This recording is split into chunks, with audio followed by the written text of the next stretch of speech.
வணக்கம் நண்பர்களே, நான் உங்கள் ராஜி. இன்றைக்கி வறுமை இல்லாமல் வாழ்கிறதுக்கு ஒரு 5 விதிகள் பார்க்கலாம். சரியா? ஃபஸ்ட்டு என்ன அப்படின்னு பார்த்தீங்கன்னா, எப்போவுமே எதிர்காலத்துக்காக நம்ம சேமிக்கணும். இப்போ நம்மளோட வருமானம் இருக்குன்னு வச்சுக்கோங்களேன், அதில் பெரும்பாலான பகுதியை நம்மளோட அத்தியாவசிய செலவுகள், அதுவும் அத்தியாவசிய செலவுகளுக்கு தான் பண்ணணுமே தவிர அனாவசிய செலவுகள் கிடையாது. பெரும்பகுதி அத்தியாவசியத்திற்காக மட்டும் செலவு பண்ணணும்.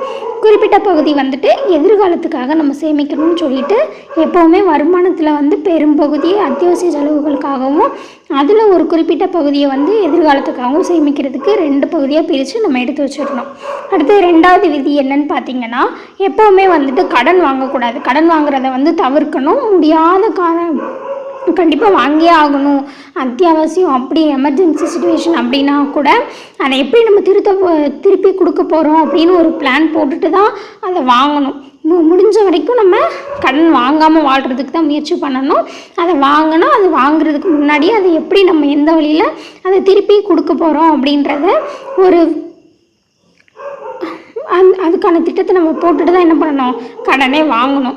நம்மளால் திருப்பி கொடுக்க முடியாது அப்படின்னு நமக்கு தோணுச்சு அப்படின்னா அந்த கடனை நம்ம என்ன பண்ணக்கூடாது, வாங்கவே கூடாது.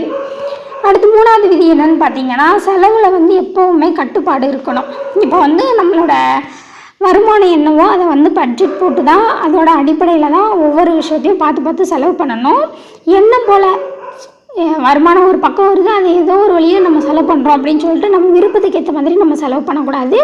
அப்புறம் செலவுகள் துல்லியமாக நம்ம கணக்கு பண்ணணும். ஒவ்வொன்றுக்கும் நம்மளோட ஃபுட்டுக்கு எவ்வளோ போகுது, அப்புறம் மெடிக்கலுக்கு எவ்வளோ போகுது, நம்ம எவ்வளோ சேவ் பண்ணுறோம், அந்த மாதிரி ஒவ்வொரு இதுக்கும், பிள்ளைங்களோட எஜுகேஷனுக்கு எவ்வளோ செலவு பண்ணுறோம், வீட்டு எக்ஸ்பென்ஸுக்கு எவ்வளோ போகுது, அப்படி சொல்லி ஒவ்வொரு விஷயத்துக்காகவும் நம்ம செலவு பண்ணுறத கணக்கு பண்ணி தான் செலவு பண்ணணும்.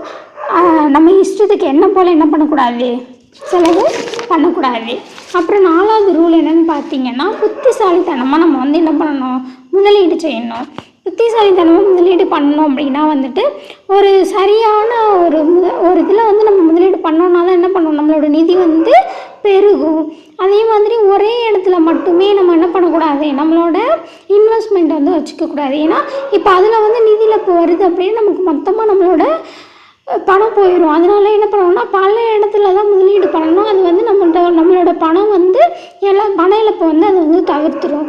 சரியான இடத்துல, நம்பகத்தகுந்த இடத்துல, பல இடங்களில் நம்ம என்ன செய்யணும், முதலீடு பண்ணணும். ஒரு முதலீடு நம்ம ஒரு இதை இன்வெஸ்ட் பண்ண முன்னாடி அதை பற்றி தெளிவாக புரிஞ்சுட்டு ஆழமாக தெரிஞ்சுட்டு தான் என்ன பண்ணணும், ஒரு இதில் முதலீடே பண்ணணும். அப்புறம் 5வது விதி என்ன அப்படின்னு பார்த்தீங்கன்னா, ஒரு தெரியாத விஷயத்தை நம்ம நல்லா கற்றுக்கணும்.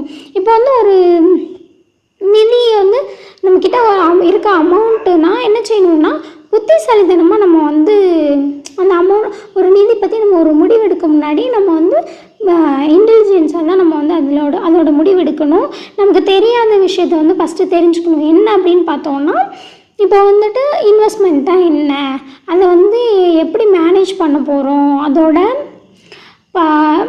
பண மேலாண்மை பற்றிலாம் நம்ம என்ன பண்ணணும், நல்லா தெரிஞ்சுட்டு தான் இன்வெஸ்ட்மெண்ட்னால் என்ன, அதில் என்னென்ன டேர்ம் இருக்குது, எப்படி நம்ம இன்வெஸ்ட் பண்ணோன்னா அது மூலமாக நமக்கு என்ன ப்ராஃபிட் வருது அப்படின்னு சொல்லி நல்லா தெரிஞ்சுட்டு தான் என்ன பண்ணணும், ஒரு இதை இன்வெஸ்ட் பண்ணணும். எப்போவுமே அதான் என்னென்னா, தெரியாத விஷயத்தை நம்ம நல்லா கற்றுக்கணும். அப்போ நம்ம என்ன இன்றைக்கி பார்த்துருக்கோம் அப்படின்னா, வறுமை இல்லாமல் வாழ்கிறதுக்கு நம்ம என்ன பண்ணணும்னா, ஃபஸ்ட்டு எப்போவுமே எதிர்காலத்துக்காக சேமிக்கணும், கடன் வாங்கவே கூடாது.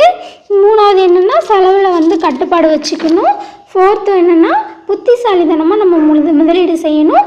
5வது விதி என்ன அப்படின்னா, தெரியாத விஷயங்களை நம்ம கற்றுக்கணும். இந்த 5 விதிகளையும் நம்ம பின்பற்றணுனாலேயே நம்ம வாழ்க்கையில் எப்போவுமே வறுமைன்ற ஒன்று வரவே வராது. ஓகே, கண்டிப்பாக ஃபாலோ பண்ணுங்கள். வாழ்க்கையிலிருந்து வறுமையை துரத்துங்க. வாழ்க வளமுடன். நன்றி.